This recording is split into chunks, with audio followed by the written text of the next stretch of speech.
کل قیامت کے دن آپ کسی کو تکلیف پہنچائے، آپ کسی کو پیسے دیے، آپ کسی کو کوئی گالی دے دیے، کوئی آپ کسی کو بڑے بازار میں بے عزت کر دیے، کل قیامت کے دن اللہ تبارک و تعالیٰ کا دربار لگے گا، وہاں پر بروز محشر بلایا جائے گا۔ اب جس کے پاس نیک اعمال ہے، مثال کے طور پر میں ہوں، میرے پاس بہت نیک اعمال ہے، میں نے آپ کو تکلیف دے دی ہے، اب اللہ تعالیٰ آئے گا بلائے گا، وہاں پر تو پیسے نہیں چلتے ہیں، وہاں پر کچھ بھی نہیں، پیسے نہیں، کچھ نہیں ہے کہ آپ پیسے دے کر سالو کر لیں گے، وہاں پر کچھ نہیں چلتا ہے۔ ابھی بھی یہاں پر آپ کسی کا 1 روپیہ بھی باقی ہے تو وہ پورا کر دے۔ آپ دیکھیں ہمارے استاد فرمایا کرتے تھے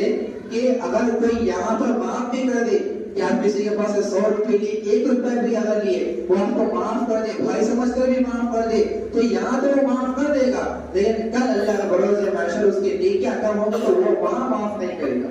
وہاں وہ کہے گا، بدل جائے گا کہ وہاں پہ تو معاف کر دے گی، یہاں میں تجھے معاف نہیں کروں گا، اس لیے مجھے پیسے نہیں لے کے دے دے، نہیں کرے لیتا ہمارے پاس۔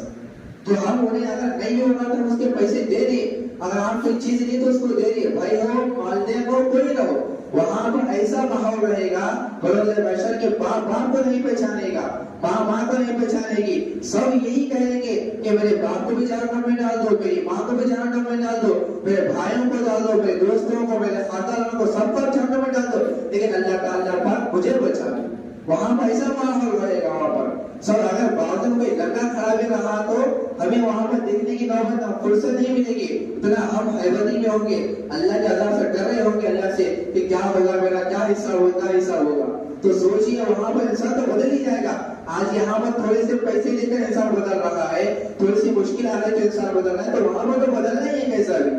تو ہمارے استاد فرمایا کرتے تھے آپ کسی کے پاس سے پیسے بھی لو، 1 روپیہ بھی لو تو آپ اسے فوراً واپس کر دو، اگر وہ نہیں بھی دینا چاہ رہا تو آپ اسے زبردستی دے دو آپ اس کو، کیونکہ یہاں تو معاف کر دے گا، اوپر معاف نہیں کرے گا۔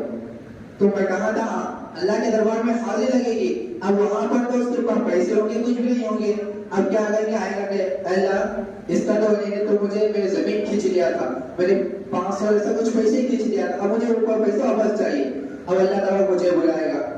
اس کے بعد پھر آپ کو بلائے گا، ہاں بھائی یہ پیسے دینا ہے، آپ دیو پیسے دینا ہے، وہاں پر کچھ نہیں چلتے، وہاں پر صرف اعمال چلتے ہیں، نیکیاں چلتے ہیں۔ اب اللہ تعالیٰ کہے گا کہ اس میں سے اعمال لو، چلتے جاؤ، پیسے نہیں ہے تو اعمال لو، چلتے جاؤ، آپ کو تھوڑی ضرورت ہے، پر پیسوں کی نہیں، اعمال کی ضرورت ہے، اعمال لیجیے، چلتے جائیے۔ اب اس کے بعد میرے پاس اعمال ختم ہو گئے اور حساب باقی ہے، اب 10 لوگوں کا حساب ہو گیا، میں 10 لوگوں کا قرضہ دینا باقی ہوں، اب میرے اعمال ہی ختم ہو گئے،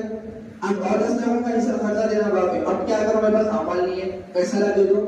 اب اللہ تعالیٰ کہے گا جو تیرے گناہ ہیں وہ تیرے نام اعمال سے نکال کے اس کے نام میں ڈال دو، تو تیرے گناہ ہیں جو تو نے گناہ کیے تھے نام اعمال میں سے تیرے نکال دو اور اس کے نام اعمال میں ڈال دو، اتنا برا وہاں پر حشر ہونے والا ہے۔ تو ہم اس کی فکر کریں، ہم بندوں کی بھی فکر کریں، اللہ کی راضی کرنے کی فکر کریں، اللہ کے اس کے رسول کا راضی کرنے کی فکر کریں اور مخلوق کی خدمت کریں۔ اور اس سے پہلے ہمیں اللہ تبارک و تعالیٰ کی کتاب اللہ پر توجہ دینے کی ضرورت ہے۔ ہم نے قرآن کو چھوڑ دیا ہے جس کی وجہ سے ہم پر یہ عذاب نازل ہو رہا ہے، جس کی وجہ سے ہماری اولاد بے دینی کی طرف جا رہی ہے۔